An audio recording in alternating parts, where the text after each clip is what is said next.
রাস্তার কুকুর ও বিড়ালকে দীর্ঘদিন ধরে খাবার দিচ্ছেন রাজশাহীর রেন্টওয়ালি। প্রতিদিন শহরের বিভিন্ন এলাকায় ঘুরে ঘুরে অভুক্ত প্রাণীদের খাওয়ান তিনি।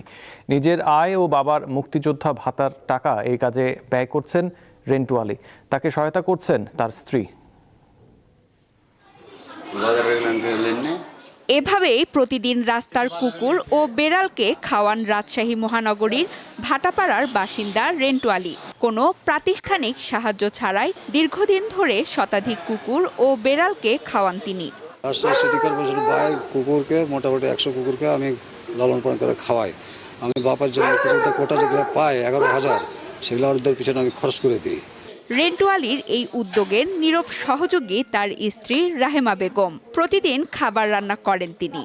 বিয়ের পর থেকে 25-20 বছর থেকে ভাত রান্না করে আমি খাওয়াই। বিয়ের পর থেকে সেই দেখছি। বেওয়ারিশ প্রাণীর প্রতি এমন ভালোবাসা বিরল দৃষ্টান্ত স্থাপন করেছে বলে মনে করেন স্থানীয়রা। এখান থেকে যাবে রাত 12টা, 12:30, 1টার দিকে। আবার ওই ভাটাপাড়া ওখানে যে নিজের বাসায় ওখানে যেয়ে কুকুরগুলোকে খাওয়াবে। প্রতিদিন রেগুলারই খাওয়ানো লাগে ওর, এই কারণে ওই কোথাও যেতে পারে না, বেড়াতেও যেতে পারে না। রেগুলার ওই 2 বেলা খাওয়াই। এই কুকুরের সাথে একটা মহব্বত তৈরি হয়েছে, বুঝছেন? আমরা কিছু বললে পারে আমাদের সাথেও খারাপ ব্যবহার করে, কুকুরের সাথে খারাপ ব্যবহার করে না। কুকুর টুকুর মারা টারা গেলে পারাবে নিজে নিয়ে যে ডাস্টবিনে ভালো করে দিয়েছে, কি মাটি দিয়েছে।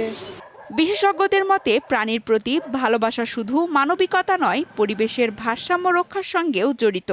সবাই রেন্টওয়ালির মতো করে আমরা যদি এগিয়ে আসি, তাহলে যে বেওয়ারিশ কুকুর বিড়াল এরা কিন্তু যেমন তারা স্বাচ্ছন্দ্য বোধ করে এবং তার যে বেঁচে থাকার যে অধিকার এবং সাথে সাথে পরিবেশ এবং ইকোসিস্টেমটা সুরক্ষিত হবে। রেন্টওয়ালির মতো অন্যরাও অবলা প্রাণীর প্রতি সহানুভূতিশীল হবে বলে আশা এই শিক্ষকের। সানজিদা স্নিগ্ধা, দীপ্ত, বার্তা কক্ষ।